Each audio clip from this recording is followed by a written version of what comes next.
Hello all, welcome to my video. In this particular video, I am actually going to share some of my real-time experience pertaining to how to overcome career stagnation, typically for a typically for a mid-career professionals, right? So many of the people are okay who may do coaching or mentoring as part of my agile mentorship program. What I see is that beyond a certain level, right?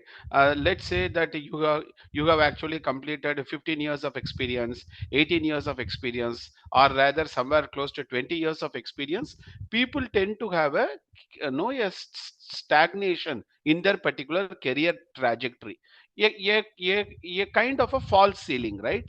So what I actually did is that I did some kind of a introspection, and I had some conversation with some of the authors, leading authors, and no, and I had some discussions with some of the industry experts, and then based on the consolidated thought process, I have created this particular article. Okay, so in this particular article, typically for people who are working in the IT field, once you reach a mid career level, right, somewhere something like a project manager, program manager, or something very very close to 18 years of experience, or rather 20 years of experience, beyond a certain level you need a different set of capabilities altogether for you to become the part of the leadership team, right?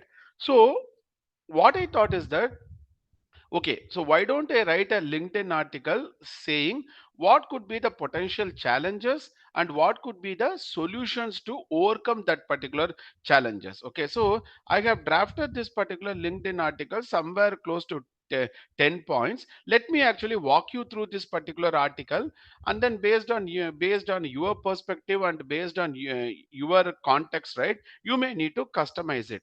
However, from a general industry guidelines, what I thought is that these are all some of the 10 points which we need to keep in mind, because these particular 10 points are actually coming up as a potential setbacks. Okay, so to begin the video, right, one of the first thing is that lack of a capability or a lack of a competency in tune with the emerging trends in the market. Okay, so let's say that you are actually working as a project manager or as a program manager in the IT industry. Now, some of the emerging trends in the market is da- da- data science, machine learning algorithms, artificial intelligence, right? And if you are not really upgrading yourself, if you are not really updating yourself in tune with the current emerging trends or the evolving dynamics of the market, believe me that you are going to become obsolete. Okay, and whatever I say here, right, might as well applies to me. So somewhere in 2018 2019 time frame, I also had this particular similar challenge, right? I was part of the mid career professional at that point in time. Okay, now I became part of the leadership team. That is something uh, different game plan altogether, because what I thought is beyond a certain level my agile transformation skills and my digital transformation capabilities are not going to take me beyond a certain level. So I started doing some kind of a executive MBA. Then no then I completed a course in advanced strategic management program in Indian Institute of Management, and all these particular capabilities blended together with my existing competency in agile transformation, digital transformation. Now I become part of the strategic advisor to the board. But the point what I'm trying to say is one need to evolve continuously based on the emerging trend, based on what is the job market is. If not, just having our engineering degrees and just having some certifications what you completed 4 years back, 5 years back, is not definitely going to take you to the next level. As actually Marshall Goldsmith clearly calls out, what has taken you here is not going to take you further, right? So probably you may need to do an introspection. So in this video, I'm just trying to give a high level outline. You may need to take a paper pen. You may need to do some kind of a introspection, some kind of a reflective retrospective to see where are you really currently, and then what needs to be done to upgrade yourself to the next level, right? So first thing is the lack of a capability or a competency which needs to be uh, developed. The second thing is we do some people have a limited network, right? Because some people may not be active on the social media platforms like LinkedIn, YouTube, Facebook, Twitter, Instagram, all those things. But then believe me, if you are not existing in the world of Google, believe me, you are not existing on this planet Earth. That's how the the current dynamics is. If you are not having a website, if you have not really created a impactful LinkedIn profile, if you are not available on the Facebook, then how come people will come to know about you? So this is something I started realizing because I started going live on the social media platform somewhere around March or April uh, 2021. And uh, and when I'm making this video, it is actually January 2024. So somewhere close to 3 years, approximately somewhere close to 3 years, it has taken me some time to actually build my followers and build my presence on the social media platforms like LinkedIn, Facebook, YouTube, Twitter, uh, Instagram. And one more thing what you need to do is you need to start attending meetups, be it an agile meetup or be it some kind of a some kind of a gathering, basically a professional gathering setup. So you may need to start participating in the industrial events, you start participating in the webinars, you start participating in the conferences pertaining to your own area, and then start building some connections on the network, right? And also no you start looking out for a coach or a mentor who can actually typically guide you. See, if you take my case, right, I have five mentors as on date. Of course, those mentors are not providing me any guidance pertaining to agile transformation, digital transformation, but those mentors are providing me real guidance in terms of my general capability building. Okay, so if you take me, I have some mentors like Grant Cotton, Grant Cotton. Then I have a da, da, then I have a Danlock, then Fatah Khan, and I have a Dev Gadvi, and I also have a Ron Malhotra. Okay, so let me just repeat the names for the benefit of the larger audience. I have mentors like Grant Cotton, who is the author of the 10x book, and I have a Dev Gadvi, who is the founder of the Passionpreneur movement in India. Then I have a Fatah Khan, and then I have a Ron Malgotra, and I have a Danlock. Danlock is actually one of the social media influencer, and he is one of the billionaire in Canada, settled down in Canada. And you may just do a Google search on these names. Now, why am I having mentorship with these people?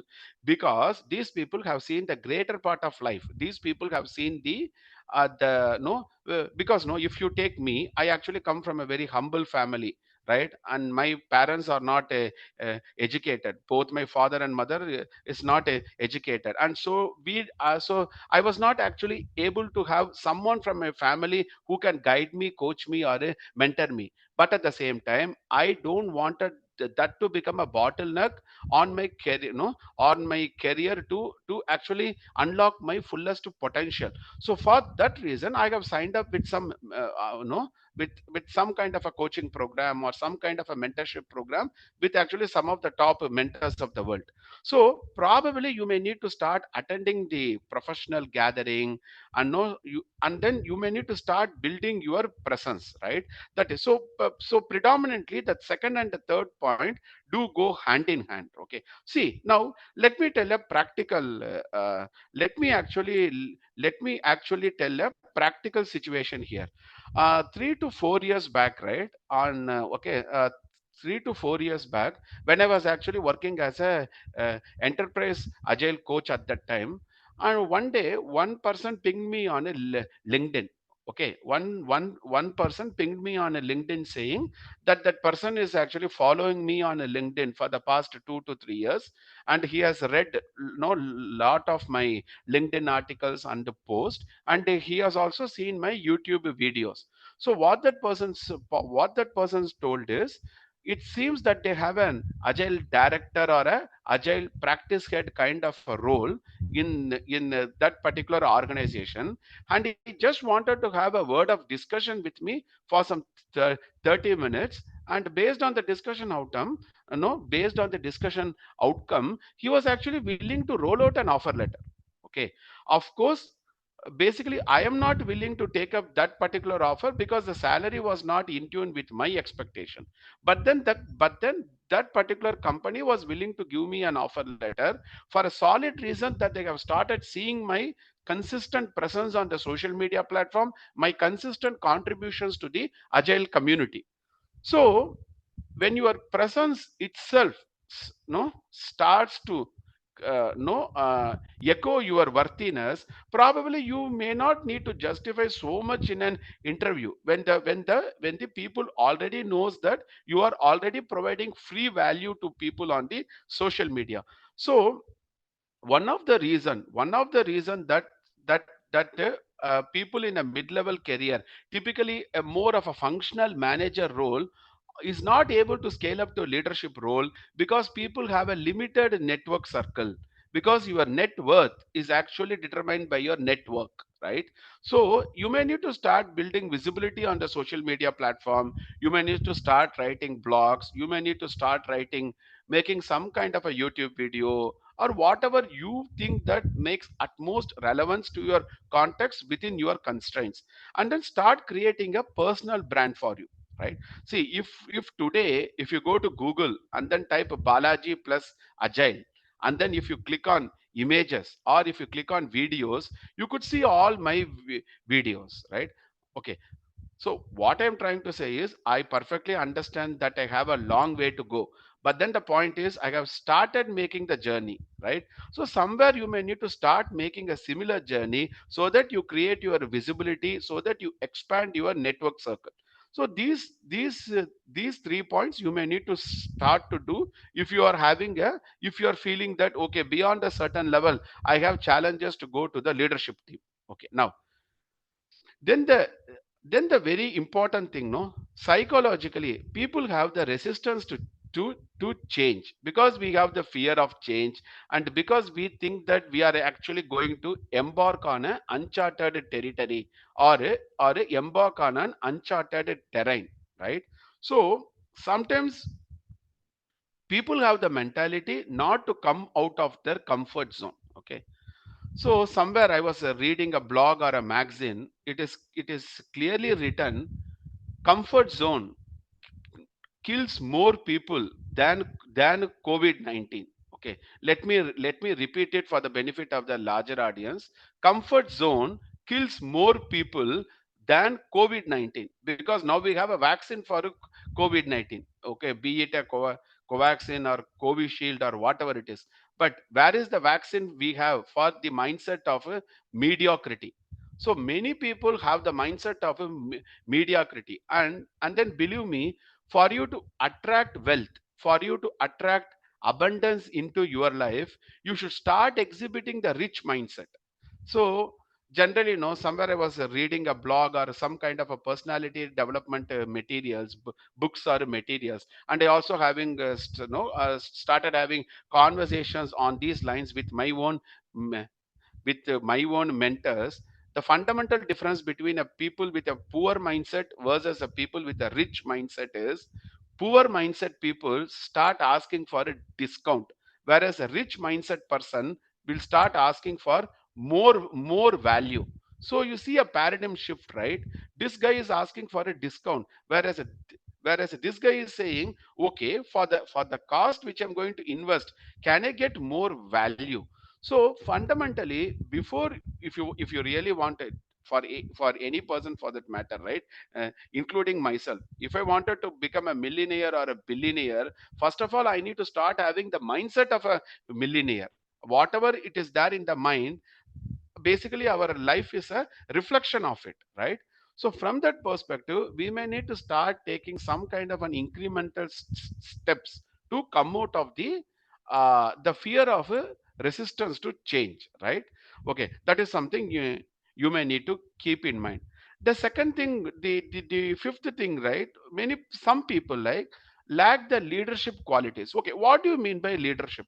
From my perspective, leadership is a quality wherein people take the lead and start looking things more from a solution point of view rather than cribbing on the problem space. Okay, so let me tell a simple example, right? So a month back or a couple of months back, I was actually driving the car and then no going to some place, from some place to some other place, together with my family members.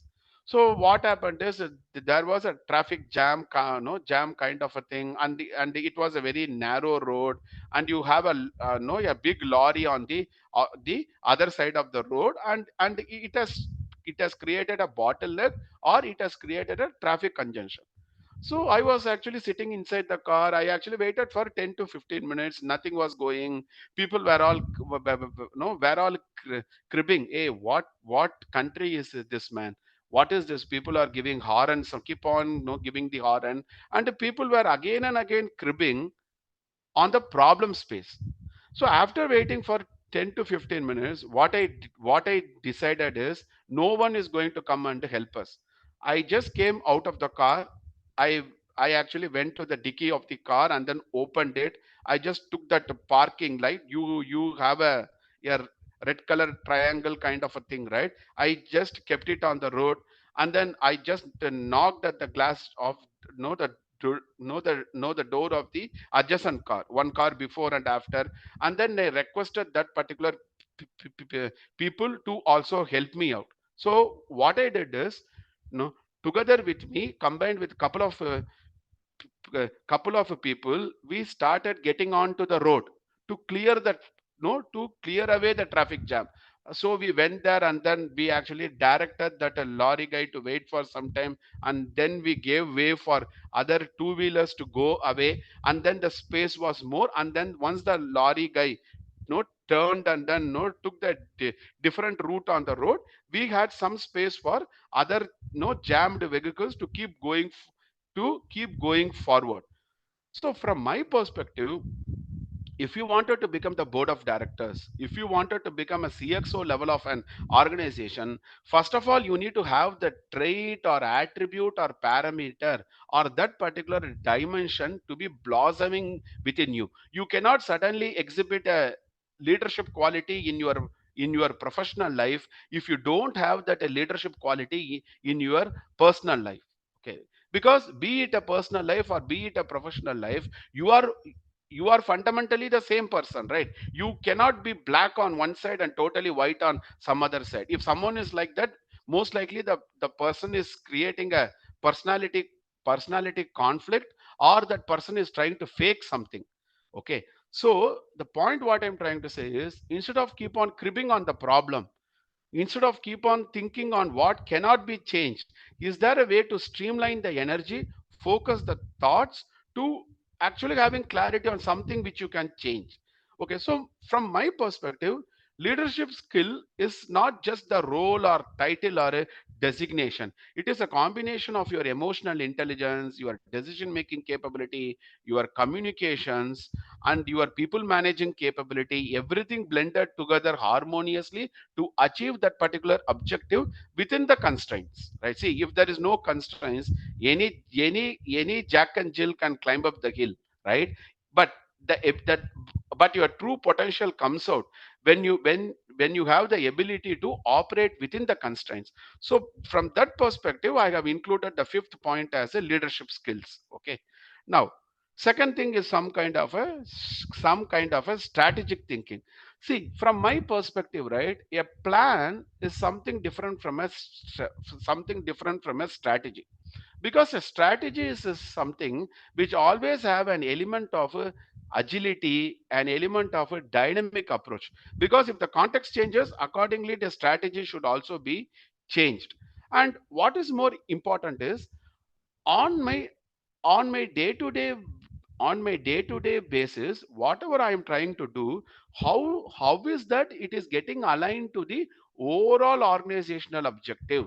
How is that I'm trying, whatever I'm trying to do, how is that it is getting connected, connecting the dots to the bigger picture? That is more of a more of a strategic thinking. And then believe me, right, the more you go higher in the ladder, or the more you want to climb up in the ladder, this kind of a strategic uh, thinking plays a predominant role. Okay, now let me give a real time no let me give 1 second, just want to switch on the AC. Okay, so let me give a uh, one of the real time example, right? See, in the corporate world, whenever we are creating a digital transformation strategy, or whenever we are creating some kind of a business transformation strategy, what we tend to do, we actually tend to do something called dynamic dynamic budgeting. Means what? Depending on my quarterly priorities, depending on my upcoming quarterly goals, had I positioned my budget dynamically. So we have different models. Okay, we have something called participatory budgeting, we have something called zero based budgeting trifecta. So we have different varieties of doing budgeting. And we have something which I already articulated, right? Participatory budgeting and all. So the point what I'm trying to say is, the more if you have aspirations to more you want to climb up in the corporate ladder soon in a sustained manner, of course, you should not be focusing only on the tactical work. You need to focus on the strategic work, because t- no, because tactical work is more towards operational efficiency, whereas your strategic work is more towards effectiveness. Hope you understand and appreciate the differences between being effective versus being efficient. Okay. All right. So these are all some of the points. So just to summarize, right? Till now, what are all the things which comes as a setback in terms of for the people to climb up the leadership role, and why people are getting stuck, or why people are getting stagnated in their career? Is one is the lack of capability development, and people have a limited networking circle or a peer group. And the third point is you are not creating adequate visibility on the social media platforms. And fourth is you have that being within the comfort zone mindset. And also you have a lack of leadership skills combined with a strategic thinking. Okay, now the second thing is the okay, one more point, no, just to keep the ball rolling. We also need to create a work life balance, right? Because see, I have worked in some projects. Okay, so I have been there and then I have done it. What really happens in a typical no a typical IT industry is, because you are because you are working in a time zone supporting your clients. Let's say the clients are in UK time zone, or Australia time zone, or US time zone. Much of your activities will be aligned to your client time zone. So sometimes what happens, no, I may not get an actual opportunity to have my food when I am really hungry. And I cannot go to sleep when I am when my body and mind really feel the need to take rest. But then if you wanted to have a sustained career growth, you may need to balance your work life balance, right? You may need to have a you should have established a work life balance. Now some people ask me how to get it done. Okay, ideally speaking, in the beginning of any project or engagement, it is not going to going to happen. But then the point is, once you have provided value to your client, probably your client and your senior management will start to listen to you. Because see, now you think practically, why does people wanted to listen to you when they don't see any value in your conversation? Because the entire life runs on exchange of value. Okay, you actually work for your company, your company pays you something. Your entire life works on exchange of a value. So the point what I'm trying to say is, if you take me as an example, in much of the projects I will be pulled in after the damage already happened to the project. That particular project is already in a red state, and I know I will be going as a digital transformation expert, or as an agile consultant, or as an executive coach, whatever be the role, right? Depending upon the dynamics of that particular engagement. So what I used to do, the initial 3 to 4 weeks, like I will just go with the flow of the engagement.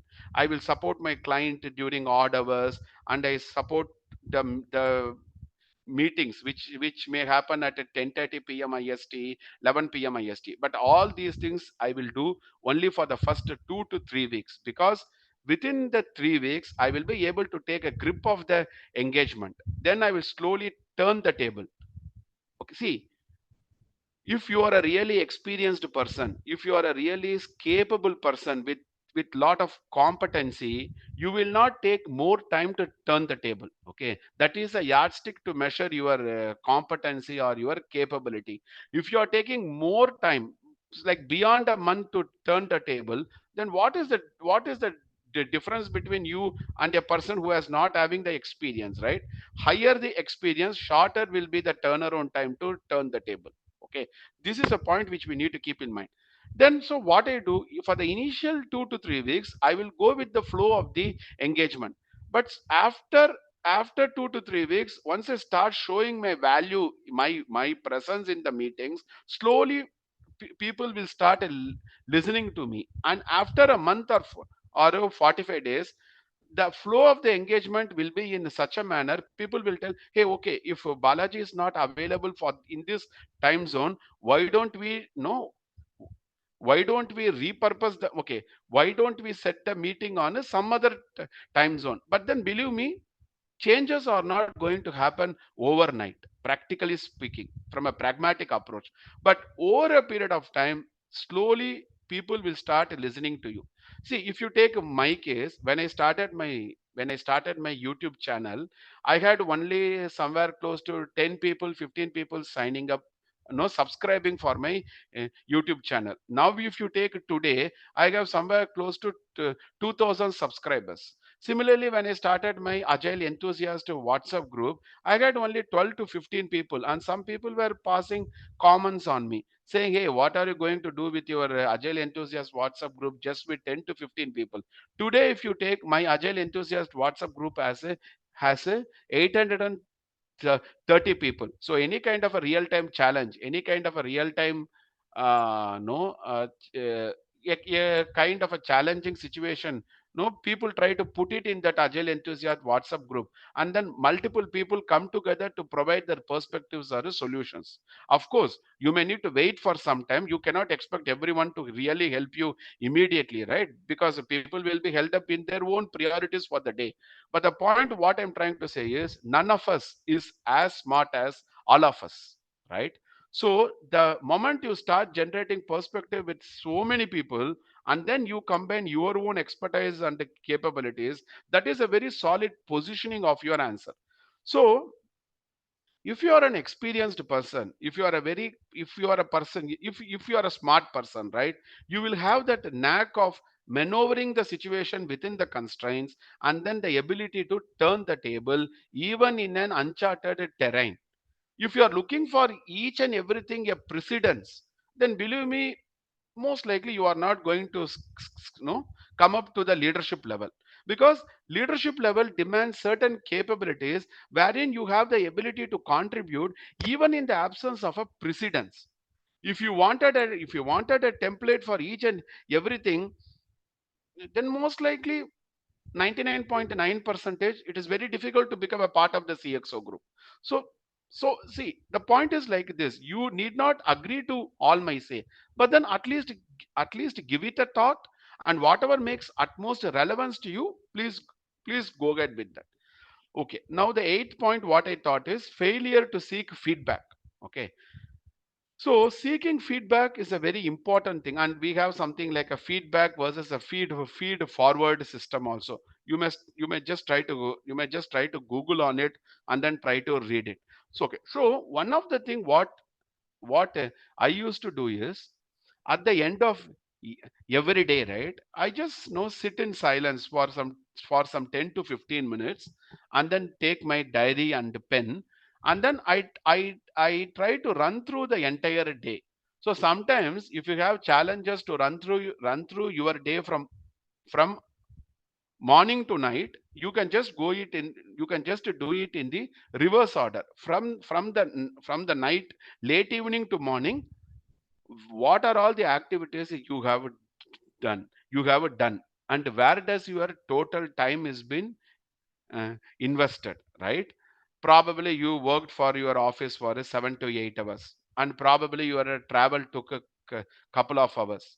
And what are all the interactions you had on that day, in terms of your family members, in terms of your professional circle, in terms of your social circle, and what is the percentage of time you have spent for your prayer, meditation, your health improvement, and all.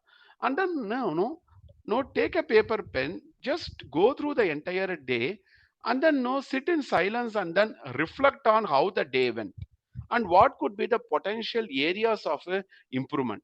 Believe me, if you do this day after day, week after week, month after month, within a span of 6 to 9 months, you could see a profound improvement in all aspects of life. If you take even the same example in my case, I was literally doing this methodologically somewhere in 2021, 22, and all. But unfortunately, due now, sometimes I tend to miss out here and there. Fully agreed. But still, I make sure that at least once in 3 days, once in 2 days, I take a paper pen and then run through the day, and then see, okay, what is that I could have done in a better manner, right? So that continuous improvement mindset, that growth oriented mindset. See, if you are not having if a person doesn't have the abundance mindset, then how suddenly abundance will start flowing into one's life? Because life is just a manifestation of what you have in your mind, right? And having been said that life is a physical manifestation of your mindset, that is why we generally tell, if you wanted to have abundance in your life, you need to have the abundance mindset, you need to have the continuous learning mentality, you need to get into the rhythm of a growth oriented mindset. So these are all some of the things you may need to start exhibiting as part of your personality traits, so that you can have a breakthrough in your career too. Okay. All right, now let's go to the next one. As obvious, the ninth point is a communication skill. By the way, communication doesn't mean only speaking in English. No, language is a medium of a communication. Of course, English being the international language, you still need to be reasonably good in your vocabulary. But communication is something which is beyond the boundaries of English. Okay, hope you got the point, because English is just a language, it's not a knowledge, right? But then English being the international language, you still need to have a very good grip on the commando on the command on the language, because your medium of channelizing your thoughts happens through English. But then I just wanted to tell people, communication is something more than the fragment of a vocabulary, right? Then second thing is the professional branding, so which we have already to some extent, because all these points are not watertight compartments, right? So what is that I'm trying to say is, for people who have a stagnation in their mid career, probably you can take a pause and then look into my article. Okay, and then if you feel that something I have missed out here, please feel free to comment on this particular LinkedIn article, right on the LinkedIn itself, so that I can take your pointers. Okay. All right, so just to if you see here, right, a person by name Ranjit Rajagopal had also given some comments over there. These are really great pointers, in fact, blah blah blah. And he has also mentioned that there is no shortcut for continuous learning and a relentless improvement. Learning is no more a choice, it is a critical aspect of your personal and professional growth, right? So these are all my other LinkedIn articles, you can just go through it. Okay, now just to summarize it, right, what I wanted here is, point number one, just take a pause whenever you are in any kind of a problematic situation. Just take a pause, and then reflect on your thoughts. You try to streamline your thoughts, and then see, are you still keep on uh, keep on thinking on the problem space, or you can channelize your energy, you can channelize your potential, you can streamline your thoughts to find some solutions on the problem, rather than keep on cribbing on the problem, which is a very important personality trait. See, that is why it is generally said success is more of 80% mindset, only 20% your skills, because your skills and capabilities can be developed over a period of a time, right? So it so for you to overcome that particular false ceiling and to have a breakthrough in the career, of course we need to improve our skills, competencies, capabilities. Of course we need to improve all other areas, but all these can be acquired over a period of time. But in terms of the mindset, if a person doesn't have that growth mindset, if a person doesn't have that continuous learning and continuous improvement mindset, nothing is going to happen, right? So, hope this video has made some kind of a positive impact on your mind. Please feel free to share your comments both on the YouTube channel when I upload this particular video, and also in this LinkedIn article. I will be also sharing this particular LinkedIn article URL somewhere in the comment section or the uh, descriptions description section of this particular video. So hope to see you soon in some other video, and cheers. Okay, all the best. Bye.